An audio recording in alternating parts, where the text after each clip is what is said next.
Gary Gardiner, we're sitting in your pit. My money pit. Yeah, it's a money pit.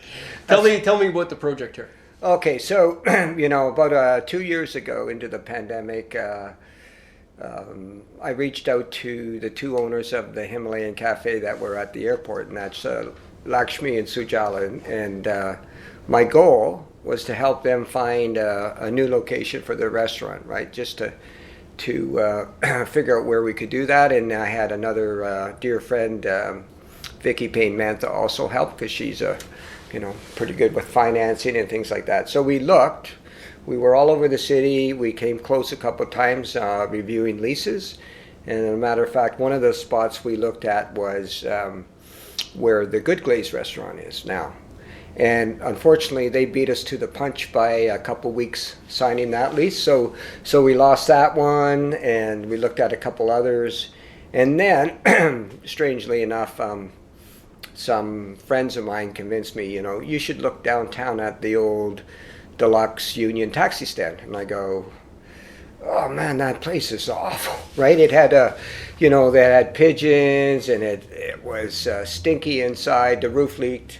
And I go, you'd be nuts to buy that building, right? So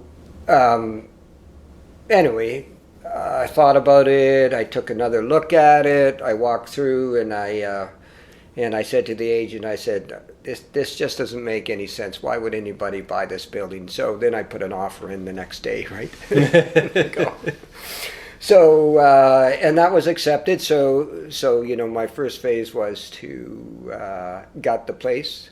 So I tore off the roof, gutted everything inside. I mean, there was nothing really worth saving in here, right? And so I gutted it. I put in new windows at the front, and I've got my plans with the city all approved. So I'll be working on that in the next couple of months, trying to finish this thing off. So yeah, that's how it came about. How long you been a builder? So the interesting thing, when I moved to North Bay, I came from the world of sport, and so I had a couple high-level sport positions in Ottawa prior to this. So when I got here, I go, well, and so part of the reason is, of course, when did you get here? 96. Okay. Right? So I looked at it, I go, well, what do I do now? I'm living in North Bay, and my background's in high-level sport. So Kate and I, we bought a house on Trout Lake that needed a lot of work. So I renovated that house. And in that process, I learned all the things you're not supposed to do when you renovate a house. And so I learned, started to pick up the trade of renovating houses. And then Kate's mom and dad, they moved in from Chisholm to town and bought a house, and I renovated that house. And then word spread, and I got more and more jobs, and that's how I kind of got involved in construction. And then along the way, I got my building code number so I could design houses, and then I started building custom houses. So I build them from scratch. So yeah. I self-taught and read a lot of books. How old are you? 67. Oh, just a young guy. Yeah. Tell me about it. Yeah. Right on. Well, I'm 57, so I'm on your tail here. Yeah, I got 10 years on you. Yeah. Yeah. Oh, so now you're going to be a North Bay City Councillor. Yeah, so I'm pretty excited about that opportunity. I look at the amount of time that I'm going to put in the next little while, and I think I've got the time. I'm kind of budgeting, 20 hours a week at times, maybe a little more, and hopefully that'll taper as we get into the smooth running of council, right? But yeah, we hope. So I kind of in my mind set aside that time, and so I'm pretty excited about some of the things that are on the agenda, like the arena. So how do we move that thing forward? And there's lots of opposing views out there. So I think the answer there is, do our research, go back to the sport community a little bit and make sure that we have a long-term plan, not just a short one-off thing that, okay, we can build the arena, but what next, right?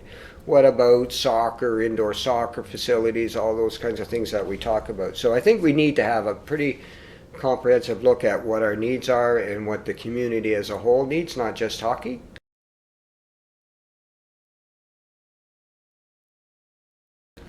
And then we can kind of say, okay, which direction do we go? So that's going to be one of the challenges off the bat, right? Yeah, for sure. I thought you were kind of opposed to the proposal that's on the table, though. Yeah. So, so the design at Oma Show is not really conducive to hockey events, really. If you talk to all the people in hockey, nobody likes it. As a tournament convener, I don't think I like the design. Yeah. So I mean, I don't know how we got to a design that wasn't meeting the needs of our user groups. So I think there was some disconnect there somehow. I don't know. I wasn't privy to anything, but I just think it's a shame when you get to a stage and then everybody goes, well, we don't like it. So how did that happen? Well, part of it, the argument is, well, there was some rock and nobody wanted to blast the rock, and so they designed around the rock, and so you have two pods. The problem with it is in terms of holding tournaments and being able to go quickly from one side to the other, and seating and all those things that come with that. It's just not, in terms of building materials and building costs and stuff, it's just not efficient. There's no economies of scale. When you got separate walls, you've got change rooms at 200 feet, 280 feet down there, and there's change rooms way down there. Nothing's centralized in that sense in terms of infrastructure, and so the building became more costly than it should have been, and that's unfortunate. And so the football players won't have to warm up because they're going to be so far away from the actual football field by the time they change.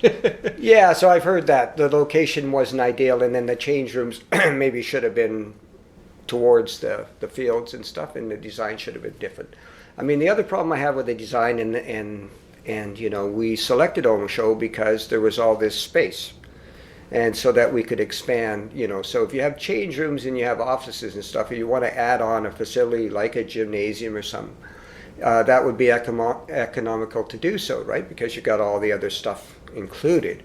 While the design doesn't really lend itself to any kind of an expansion. And so you look at it and you go, well, how did we get to this? Because one of the premises... It's certainly not modular. Yep. No, it's not modular, and you just can't add to it because you just can't. So that was unfortunate too. So I don't like the design. I don't like the cost. I don't mind the location if it was made so that it could be expandable. But if it's not going to be expandable, then I don't like the location. In terms of green building, it's not, I know we've got an application out there to get this net zero grant, but it's not a very green building in terms of design. When you want to have a green building, first you design it to be the most efficient possible, right? And when they look at green buildings, they look at upfront carbon costs. So all the materials that you use to construct that, where those materials came from, transportation, that all gets built into the formula. And so over the life cycle cost of that building, you have to show that it's net zero. So if you start with a higher upfront carbon cost, it's more difficult to get to that zero number in the end, right? So it's unfortunate because that design is not a very, what I would call, green-friendly building. And you've got all this glass at the front. Well, glass is not very efficient when we have minus 30 out, and what's the purpose of it, right? So anyway, so I don't like the design from that standpoint as well. So yeah, well, screw it, eh? Put it on the far end of the table and come up with a better plan, because I know you're absolutely correct that there's a lot of different infrastructure in both recreation, sports, and arts that's needed in the town. And if you're building something that big, it should be coherent to those needs. Right? Yeah. I mean, we got senior programming that's lacking, right? And you mentioned arts and culture and stuff, and we tend to put those. It's interesting in our city organizational structure. You have people in that organization that deal with sport, they deal with facilities, they deal with events. But there's no person targeted for arts and culture in our organizational structure, and perhaps there should be, so that we can pay a bit more attention to that side of things, right? Because we should be almost equal, arts, culture, sport, because it involves a lot of people, right? Oh, for sure. Yeah. Well, it's funny, looking at the demographics of North Bay and what we just talked about, the release from the voting demographics showed that more than half of the just under 16,000 voters were 60 years or plus. Yeah. Well, that doesn't surprise me, actually. Only 17 new 18-year-old voters. Oh, okay. Interesting. Wow.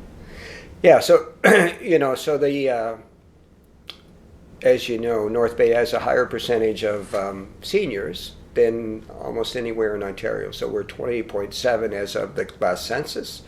And that number is predicted to grow faster. That demographic will grow faster than any other demographic in the city. So what are we doing for seniors? What kind of programming are we offering? I know there's pickleball now. That helps some, but there's a lot of seniors that don't do that, right? And so what other programming can you offer for them, whether it's line dancing or, shuffleboard or those kinds of things? Even a place where you can get together, play cards, right? I know they have a lot of those inside of those. A lot of things go on in the town that are invisible to everybody because they rent these different boardrooms or the offices, and there's all these clubs acting on their own, but nobody really can see the big picture. Yeah. And what they have to do to find space to do their things. Like I was just at the Provost meeting at the Mother House. Right. They have an excellent little venue there. You wouldn't know anything's going on unless you're there. Right. Yeah. So, it's like people talk about what would you do with the old West Ferris Arena site? Should you build somewhere else and decommission that? And I said, well, that's right in the middle of our greatest population in terms of North Bay. So a seniors facility would be great, right? That caters to all kinds of activities and also maybe a daycare center, so you're mixing young, old, and all that stuff. But that would be a great location for that kind of thing, right? Oh, for sure. Well, I work out of the old Tweedsmuir School, right, in 176 Lakeshore. Yeah. And I know that area I know that area better now after working there for about almost 4 years. Yeah.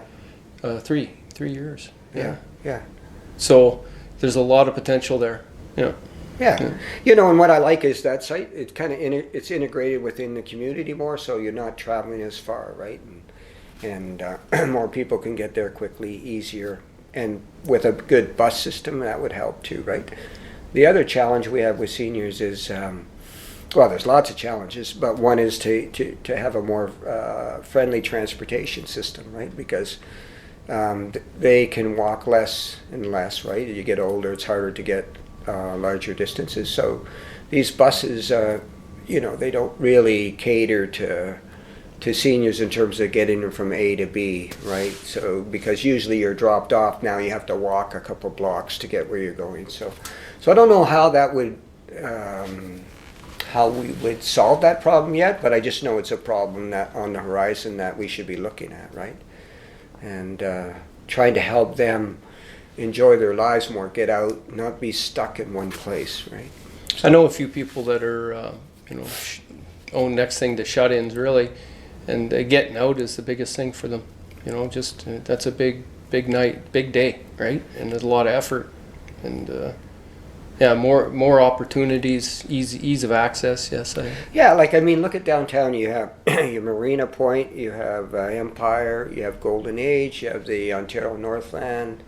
I'm sure there's another one I'm missing, but there's quite a concentration of seniors around here. So what if we had some kind of shuttle system that went amongst all the large centers and helped them move around to go, downtown or even to the liquor store, or to the grocery store or stuff like that, right? I see a golf cart railway system.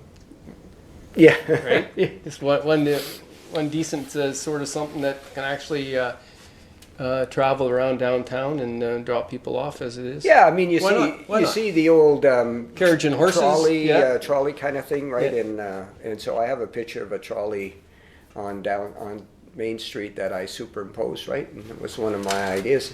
And so also we're looking at, I know the Rotary Club is looking at some kind of a link between the waterfront and the downtown through the tunnel, right? I mean, initially that was envisioned to be the small train, but apparently that train would have to be a new engine or to get up the kind of slope that it has to go. So they've been looking at that and trying to use that tunnel they built when they did the renovations on that part of the waterfront.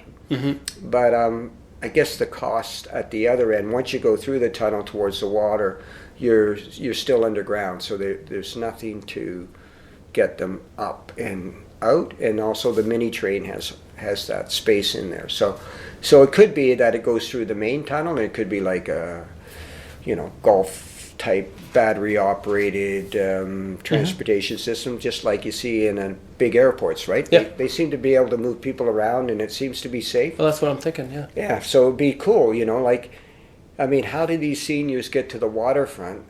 There's no bus system there. And then it would help that integration between downtown and the waterfront, right? Because people could park at the waterfront and say, let's go downtown. Well, let's just hop on this little people mover, right? Yeah. And they get here and then they walk around for a bit and then jump on it and go back, right? I know that would be helpful sometimes. Some days my bad leg doesn't like walking back and forth. Right. And I'd be glad to jump on something just to take a couple blocks off. Yeah. Yeah. I can imagine a person more senior than me. Yeah. So anyway, so there's some ideas out there, and the Rotary's looking at it, and seeing if they can come to some kind of a solution, right? Did you come up with or bump into or anybody offer an idea that you, during the campaign, that you hadn't thought of that stands out?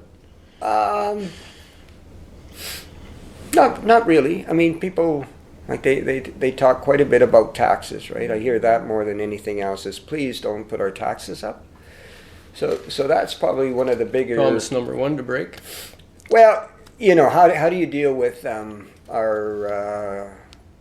our current situation of rapid inflation and high costs, and then you've got the homeowner that's looking at their costs going way up through the roof, right? And so it's going to be an interesting, I wouldn't call it a balancing act, but it'll be interesting to see where we end up with a tax increase. For sure there's a tax increase, there's no question. I mean, even in the good years, we very seldom kept it below 3, right? There might have been once or twice in the last 8 years I can recall. I think Sheldon was trying to tell me that it was like below 2% average during his term.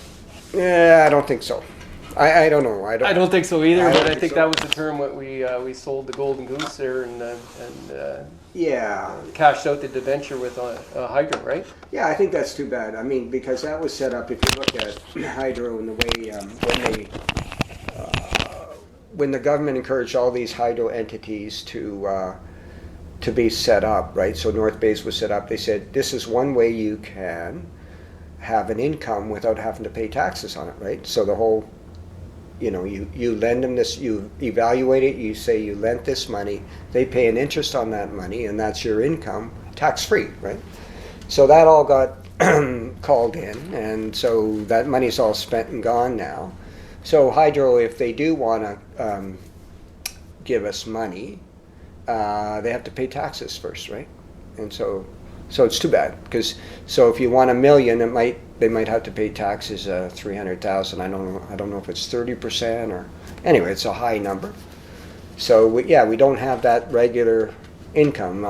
You call it the golden goose, I call it the cash cow, right? Yeah, same thing. We don't have that. So and the guys way back when, like Brian Rogers and Lincoln, those guys set that up so that would always be flowing into our capital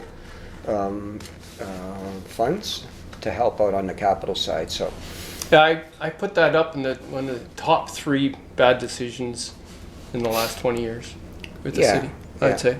Yeah, and it's unfortunate, because I think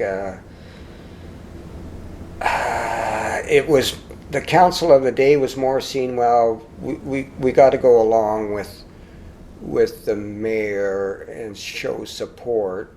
And this is one of his big ideas. So, even though they may not have really agreed, they agreed to agree, right? So, Well, the problem there was in 2014 that wasn't that when 2014, 2018 did that happen, or was that before 2010 to 2014? no, 14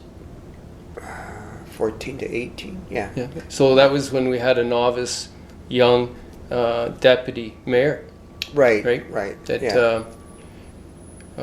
wasn't necessarily prepared for what was happening, and then from my memory, it was like this got sort of thrown in because it could be, right? Al took advantage of it. He didn't want to have high tax increases, and this was one way to achieve it, and nobody could stand up. Yeah. So unfortunately, we lost that money. So, Yeah. we still get a dividend from North Bay Hydro from time to time, but it's less than what it could be, right? Yeah. So you're now famous for running a $0 campaign. I don't know, famous, but I just Infamous, maybe. yeah. So so it was. What the heck? Yeah, What were you thinking? What were you thinking? Yeah, how can you do that? Well, so the start of it was, for sure, I didn't want to have any plastic signs. I didn't want to put them into the landfill, right? And I remember, and I don't know the young students' names that were, they got in front of council and they wanted to ban, I think it was straws or whatever, or one-use plastic. Anyway, I thought, here's young people involved. They don't want us to use plastic. And yet here's these older people running campaigns, and we're putting all these plastic signs up, and they're not really recyclable, so they end up in the landfill. And so I decided I'm not going to do that. I'm not going to spend any money on signs. And so then it kind of organically I got to thinking, well, if I don't need signs, do I really need all this other stuff, right? And I decided, you know what, I'm going to run a campaign on zero budget, right? And it would be, in future elections, it'd be really important if we could have more discussion about everybody's ideas rather than, how many signs, how many brochures, that kind of thing. And this election, there was no opportunity with 29 people really to do that very effectively. And I think that's my disappointment, is that there was no real venue to have some kind of debate amongst the people running. There's just too many, right? So I know. You weren't at the Elks Club one, though, eh? No. So that was the one I went to. Yeah, the reason, and every decision you make has sometimes you don't think about all the consequences, right? So the consequence of the Elks Club was, and it was the same with the chamber, was they charged a fee for your table or your admission, right? So it was a small fee, but nevertheless, I'd taken a stand. I wasn't going to spend any money, and so I couldn't pay to attend, right? It didn't matter if it was $50 or $100, or it was very small. I think maybe $75. The point was, I said I would spend no money. So there I was unable to attend. Was the debate, did you have to pay for that, or was it just the tables for the open house? It was to pay for the tables, but in fairness to the people that paid, I felt I couldn't just show up, right? It wouldn't be right, like you paid and you didn't, so they go, what? How's she here, right? So anyway, I decided not to go. I guess the other thing is you probably sacrificed getting some votes, right? You could have placed higher, from my estimation. Like, yeah, so it's interesting because friends of mine, right, construction buddies, right, run into them and they say, "Oh, you're not running this year?" And I'd say, "What do you mean I'm not running?" They'd say, "Well, you have no signs." I go, "No, I'm running." But something, so it really is a lesson, like, not everybody pays attention to Beta Day or the Nugget or... You can misread the what you see on there for sure. Yeah. So you realize, so that's why I thought, well, it's too bad we don't have a better venue to for candidates to kind of say their stuff and anyway, yeah. So, and you see the big signs everywhere. Chris Main was very visible, and Mark King was very visible, and even Tanya and Bill. They had brand new signs this time around and stuff, and of course Maggie had lots out there, and Justine as well, and Lana, right? So I go, yeah. I mean, those signs do have some kind of an impact, and I'm not discounting that. So You should have made some wooden signs. Yeah. Well, I did have a plan, but anyway, That's just my opinion. Yeah. Some wooden signs would have really cemented actually your contention. Yeah. And your theory there. Yeah. No, I did have some plan in the background, but I never executed it. So I did have a secret plan. Well, you are on the council. Yep. What spot do you have? I'm ninth, so I'm at the bottom of the pecking order. Yeah, so that's okay though. Give it about 2 years, and you'll be about 4 people behind you. Let's hope not. Let's hope not. Yeah, no. I mean, everybody's equal, really, in the sense, and especially the way that the committee structures committee of the whole now instead of separate committees. Mm-hmm. And so you do have equal input, and so if you want to work hard, you can have input. It doesn't matter. And so I'm happy with all that. And it's funny because I talked to George the other day, and George says, I was never. He said, I don't think I was ever more than 7, but George had a tremendous impact. Mm-hmm. Over all those years on council, right? And he was... No, you don't have to be at the top. In fact, there's some strategy not to be. Right? Yeah. Well, that wasn't my strategy, but... Well, if you only think 20 hours a week, yeah, that's different. I don't think anybody that's a chair of a committee is going to get away with 20 hours a week.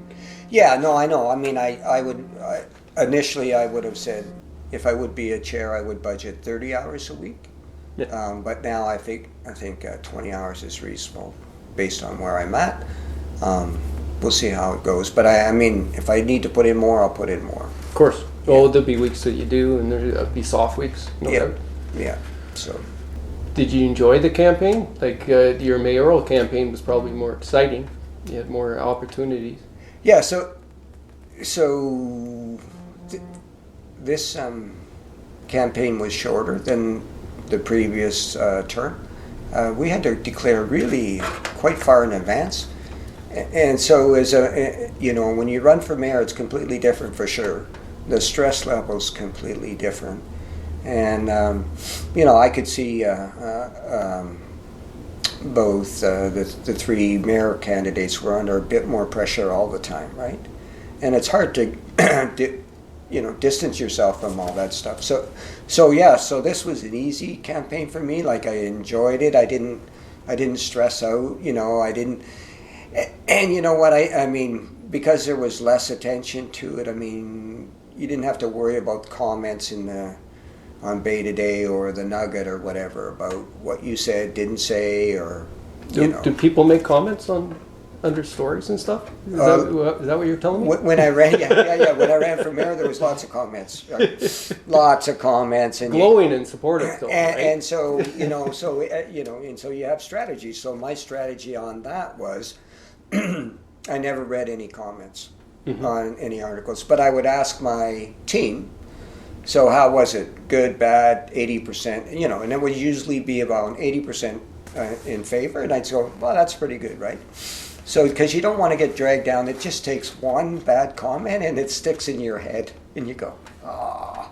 So I avoid those kinds of things. And last time, and because you needed to keep some of the stress away, right? And you needed to once in a while.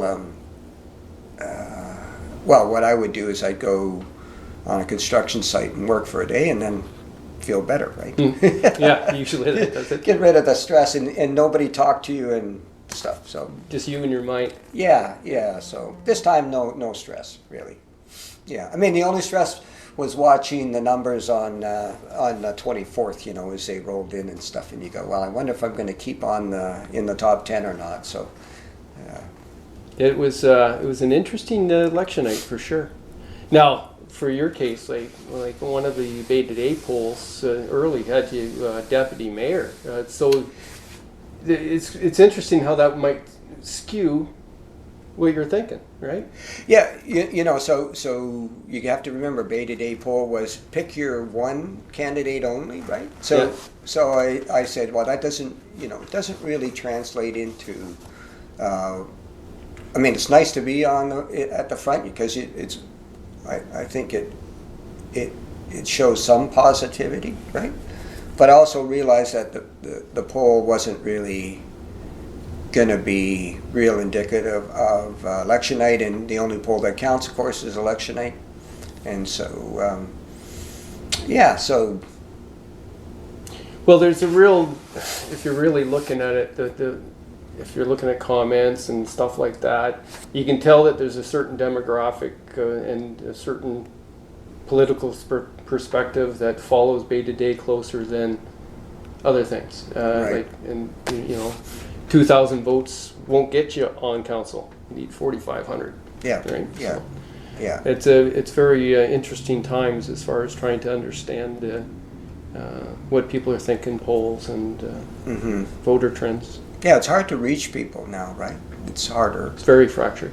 I think, you know, so if you know, so the next election and stuff, and if I would to give people one, you know, those that run, where would you spend your money? I think I would do one mail out, right? That within one page that articulates what you stand for, so that everybody can get a sense of who you are and what you bring to the table. If you're going to spend money, I think that's the one thing you would do, rather than the signs. I'd like to see the signs decreased somewhat. Right? Well, you can get a flyer to all 20,000 households in North Bay for 17 cents a piece, plus the cost of printing the paper. So if you calculate that out, you're looking at a couple $1,000s, but probably well spent. I think so, yeah. Amongst all the other things you can do, I think that's the best, because you're reaching everybody one-on-one, right? Yeah, and they get to see your name and your face and have something to refer to. Yeah, for sure. Okay, well, we're just at the beginning of you got tonight your first counselor class, basically in indoctrination, or is it? Yeah, so you know, so it's our first meeting where staff are going to. Give us the ins and outs of being a counselor, and probably more to do with training on our laptops and how we get our information from there, and rules about what to do, what not to do, right, in terms of getting together, you know, in terms of what constitutes meetings. And I think that hopefully there'll be some advice in terms of media relations and stuff to be, you know, we have to be more careful what we say. Not to say that we're not transparent, but you can't stick your foot in the mouth either, right? So I think I'd like to see what they perceive our role when we communicate, right? So that we're not overstepping our bounds, and you know, maybe, you know, where is it the mayor's role versus the committee's role? You know, you don't want to be. You're not going to be one of those rule followers, not a rule follower. I just want to see some guidelines. Yeah. Right. I think to. Well, there's some protocol guidelines and some legal guidelines that you will need to follow and whatnot. Yeah. I know there was a question about what constitutes meetings once when I was interviewing Sarah, because she was told that, you know, if a resident sends an email to all the councillors. You're not supposed to reply to it because it might be constitute a meeting, but I guess subsequently I've been told that you can reply to any person that sends you an email, no matter who they include. But if you reply all, and it becomes a discussion of more than 6 councillors, then that's a meeting. Yeah. Yeah. So that's, you know, there's a rule, right? So you can respond individually. Yeah. Well, I'm looking forward to seeing what the definition of transparency becomes with this new council, because everybody was calling for it, but I don't really think that you're going to really want it. Well, you know, I mean, it's interesting. So a couple things on transparency and the past council, and so you know when they approved the new procedural bylaw, it called for annually 2 town hall meetings, right, of 2 hours in length each, and it set some guidelines in terms of the presentations that they're limited to 3 minutes, and whatever. So. So that's built in, so we should be able to do those kinds of things. So I think in terms of transparency, that's part of it, where you're reaching out and you say, not only here's what we're doing, but we want to hear back from the community on specific areas, right? Like suppose in the arena, right? If we get down to a working committee and then they're making some recommendations, it would be nice to go in front of everybody and say, okay, before we get down to you know, the current situation, let's hear back from the community, right? So I imagine that would be a well-attended town hall meeting, and there would be lots of input from sport people, which is what you want, right? So that's kind of my look on transparency. I mean, if you want to find out what's happening in any council meeting, it's available, right? It's just pretty boring stuff. Yeah. Yeah. It's a matter of, and it's the same thing for all the fractured media. They have to find a way not only just to do the story, but they have to find a way to sell the story in digestible parts that their readers will accept. Yeah. Right? Yeah. So just by doing the story isn't enough. Now you have to give it to them in a certain way, at a certain time, in a format where they can actually digest it. So yeah. City has to do something. You know, part of the way you used to, yeah, I mean, you're familiar, in the old days, there was a scrum at the end of every council meeting, right? Media would say, I want to talk to this councillor, that councillor, and in a break they would say, you know, at the end, just give me 5 minutes or whatever, and if they need the mayor to speak, the mayor would be there, and so all media present would have their mics out, and away they would go, right? Everybody had a chance to ask questions. So during the pandemic and stuff, that all disappeared. And I think if we could get back to that kind of stuff, so immediately after a council meeting, if the mayor's available, yeah, I think it just goes for better relations, right? You don't have to send out a press release after, because the press are right there, right? Yeah, no, there's definitely something to that. I personally, when I was covering council, wouldn't interview anybody after the meeting. Mm-hmm. Because I wanted to capture what they said in public, not what they polished afterwards when they realized that they didn't say it quite well. Right. Right? And I kind of eschewed those scrums, although once in a while I'd have an ear into them, see if anybody was bright enough to come up with another question, but right. It's very rare. Right. But that definitely more connection with the media when they have an opportunity right there, take advantage of that, because things change the next day with media releases. Yeah, so we'll see how transparent we are, right? Yeah, and we'll see. And like, there's a lot less media than there used to be. Right, yeah. That's the other challenge, right? We don't have very many reporters out there, and so they're extremely busy just trying to meet their quota, right? It's difficult. Yeah. Right. Well, I think he'll be an interesting character on this council, and I know you're principled, and you look at the big picture, and you got some backbone to you, so you know, all the character traits that are needed for a councillor. Yeah, I hope so. Yeah, well, I hope I don't let anybody down. Yeah, well. Thank you. Okay. Yeah, great. Thanks. Unless I skipped something, did we cover most of it? Yeah, I think we're. I think we can do another interview some other time when there's an issue, when it gets down to the brass tacks. Yeah. Budget time. Yeah, budget time. Yeah. Community center time. Yeah. Community center time. You know, I mean, how can you discuss community center until you know your budget, right? It may be that I feel we're in a difficult time, right? And it's not just municipalities, it's every government and every household, everybody on the street. It's just unprecedented, right? We've never been in this much turmoil. Mm-hmm. Everything's upside down, right? A lot of uncertainty. Yeah, and you know, and so you know, at least we need to really remind ourselves we need to be thankful, right? We're not in any kind of wars. We don't have a dictator locking us down. We don't have floods, cross your fingers there, and we don't have, heat waves and stuff. Where we are in North Bay, we're pretty insulated from all that stuff. And so we always got to remind ourselves that we're lucky to be bitching about these little things, and that the rest of the world doesn't have the same luxury we do, right? So we are really extremely fortunate. Very privileged here in North Bay. Yeah. Geologically, geography, culturally, politically. Yeah. I mean, it's unbelievable what we've got, right? So we just have to correct the little things. And I think that's why I know we can do great things in the next 4 years, right? Even in turmoil, we can advance the city, right? That's the goal. Well, right on. Yeah. Well, thanks for your time. Okay, good.